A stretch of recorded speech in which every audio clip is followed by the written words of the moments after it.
121 question.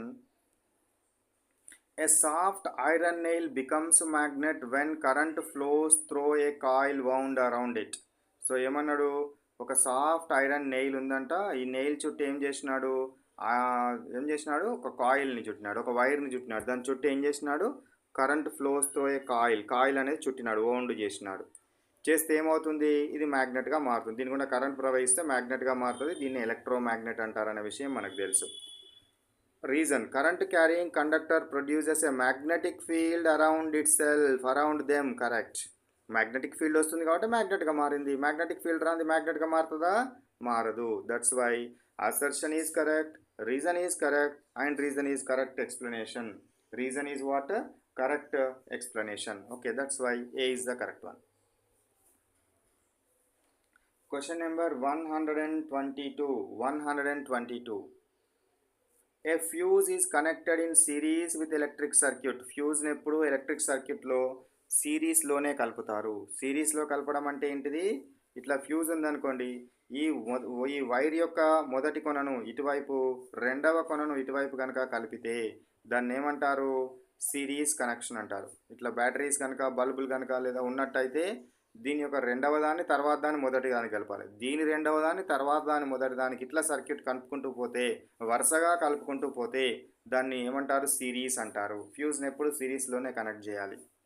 The fuse wire melts and breaks the circuit when the current exceeds the safe limit.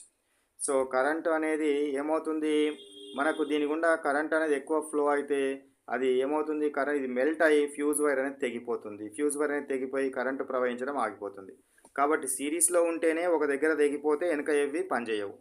ఒకవేళ ప్యారలల్గా కనుక ఉన్నాయనుకోండి, ఇది తెగిపోతే దీని ద్వారా కరెంటు ప్రవహించి డేంజర్ అవడం జరుగుతుంది. కాబట్టి ఫ్యూజ్ని ఎప్పుడు కూడా సిరీస్లోనే కలపాలి. ఫ్యూజ్ని ఎప్పుడు కూడా ఎట్లా కలపాలి, సిరీస్లో కలపడంలో ముఖ్య ఉద్దేశం ఏమిటి, ఇది కనుక బ్రేక్ అయితే దాని తర్వాత ఉన్న అప్లయన్సెస్ ఏవి కూడా పని చేయవు. కాబట్టి ఎప్పుడు కూడా we should connect in series only. Next question number 123 question. A compass needle placed near a current carrying conductor gets deflected.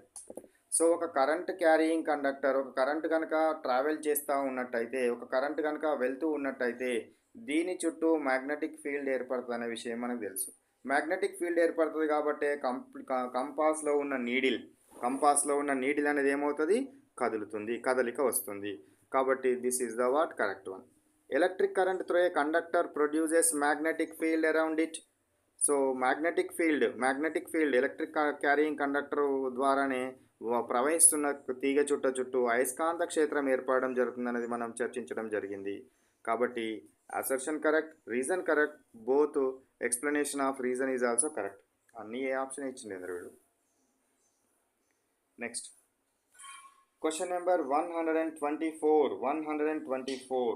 So 124లో ఏముంది, electric iron and heaters work on the heating effect. So heating effect of the current అంతేనా. Iron అనేది, heaters అనేటివి ఆడేం కావాలి, వేడి రావాలి. Current energy అనేది heat ఎనర్జీగా మారుతుంది. Higher resistance wires in these appliances convert electrical energy into heat energy. So electrical energy heat ఎనర్జీగా మారాలంటే దీని యొక్క రెసిస్టెన్స్ అనేది ఎక్కువగా ఉండాలి.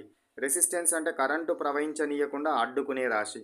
కరెంటు ప్రవహించనీయకుండా అడ్డుకుంటుంది కాబట్టి అడ్డుకునే కరెంట్ ఏదైతే ఉంటుందో ఆ కరెంట్ అంతా కూడా హీట్గా మారిపోవడం జరుగుతుంది.